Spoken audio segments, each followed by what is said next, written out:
tous pour cette 7e vidéo qui est une vidéo intermédiaire sur un thème en particulier. J'ai souhaité l'intituler « Y a-t-il du sens ?»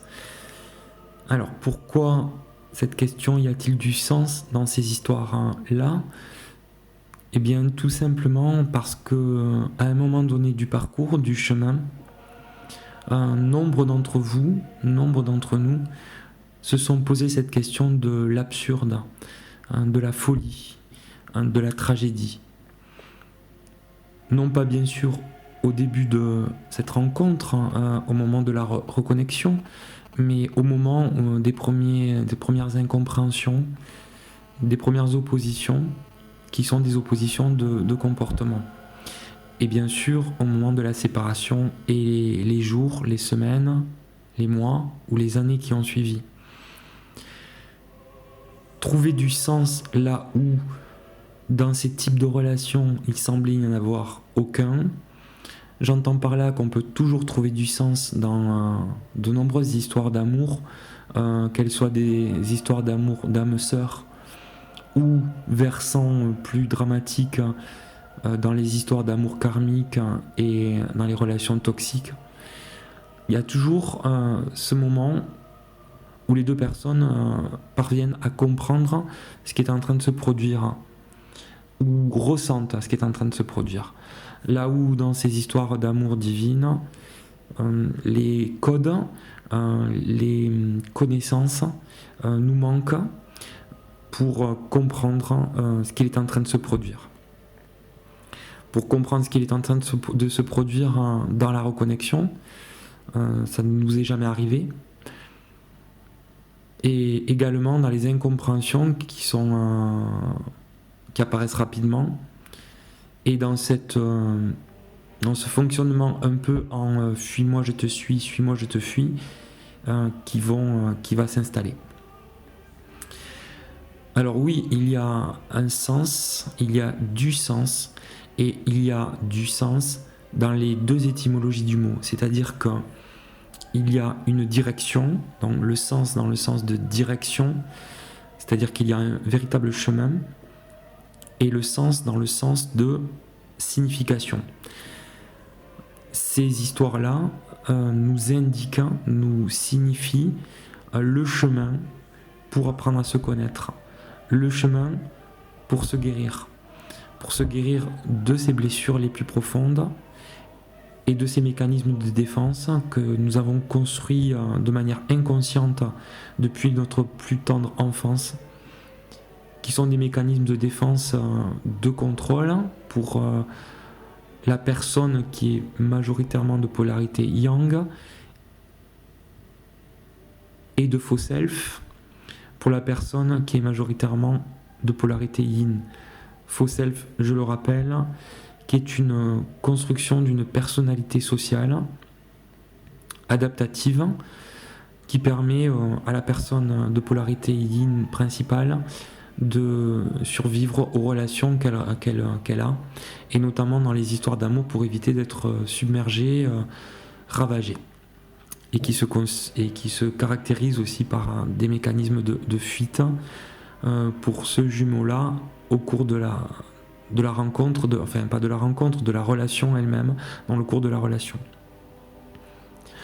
Alors j'ai déterminé 4 étapes dans ce parcours qui a un sens et qui mène, dans le meilleur des cas, si on le suit ce chemin de manière consciente et ressentie, vers l'éveil. Et avant l'éveil, vers la guérison. La guérison et l'éveil. La première étape, c'est la complétude. Ce sentiment, ce ressenti, cette conscience, pour la première fois au moment de la rencontre, de ne faire qu'un.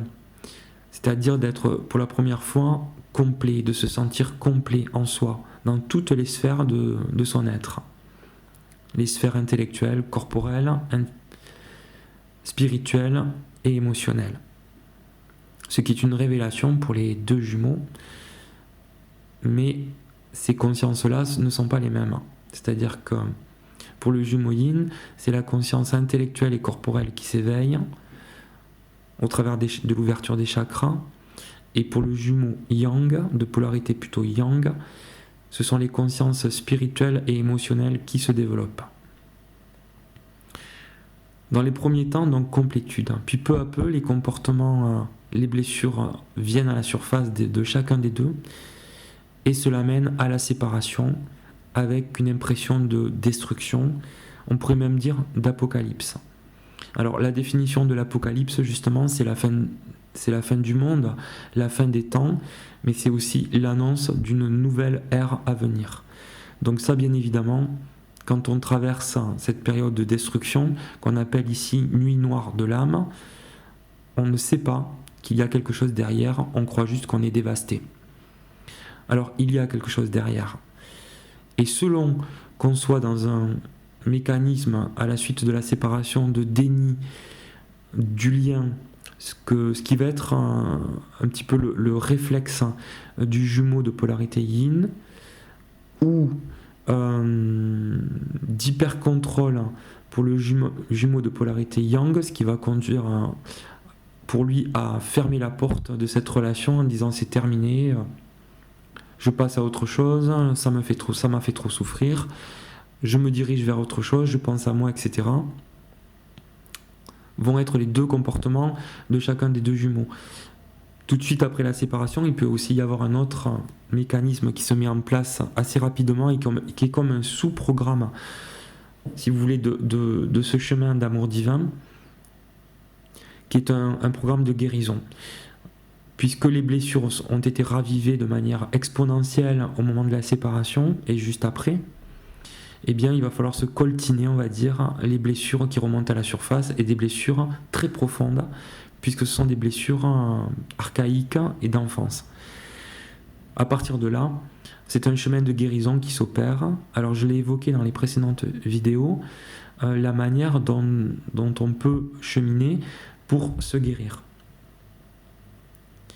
À la suite de cette période de déni pour le yin ou de refus de la relation pour le yang après la séparation, ou bien de commencement de guérison pour l'un des deux ou pour les deux, peu à peu se met en place ce qu'on pourrait appeler une renaissance.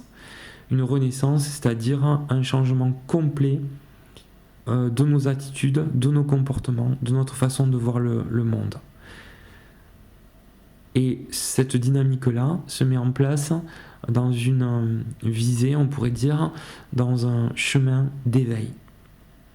Alors ça se manifeste pour le yang par une accélération de ses consciences émotionnelles et spirituelles, donc il va être en capacité peu à peu de s'éveiller spirituellement et émotionnellement, et donc surtout d'écouter ce que lui traduit son corps, ce qu'il ressent, et ce ne sera plus son analyse qui sera en premier, qui va apparaître en premier, mais bien ses émotions, ses ressentis, qu'il va bien sûr, puisqu'il est yang, conscientiser.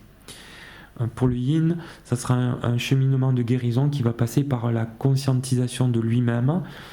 Il va se rendre compte, ou elle va se rendre compte, que derrière tous les mécanismes d'adaptabilité, de masque qu'elle aurait mis en place depuis sa plus tendre enfance, eh bien, il y a des choses qui ont été mises de côté, refoulées, déniées, et c'est simplement, en fait, ses aspirations, son désir. C'est-à-dire ce qui est au plus profond de lui-même ou d'elle-même. Au fond, le yin va découvrir qui il est ou qui elle est. Alors, un petit exercice qui peut être intéressant pour chacun d'entre vous, c'est de construire en fait sur une feuille A4 mise de manière horizontale une frise, une ligne avec toutes les étapes, avec les années, les mois, les jours, toutes les étapes importantes, les moments clés du parcours, pour essayer de visibiliser cette évolution personnelle, finalement ce travail personnel qui est à l'œuvre au travers de cette relation qui déclenche, qui enclenche un processus de guérison et d'éveil. Alors, juste, je le redis, on peut aussi refuser de s'atteler à ce travail personnel, Alors en le fuyant, le yin comme le yang, mais de manière un peu différente pour chacun des deux. Cependant, si on le refuse, si on le fuit, si on refuse de s'atteler aux blessures qui ont été ravivées et au travail nécessaire à faire pour dépasser ces blessures et pouvoir vivre complètement heureux avec son jumeau ou bien avec quelqu'un d'autre ou bien même seul, et bien si on refuse de faire ce travail, les blessures vont être réactivées à un moment donné ou à un autre. Quand bien même on serait dans une relation d'amour type âme-sœur qui fait moins souffrir, mais qui laisseront un goût d'inachevé, parce que tout simplement on n'aura pas identifié la force d'un lien d'âme qui est un lien, on va dire, indéfectible et inscrit, comme une empreinte.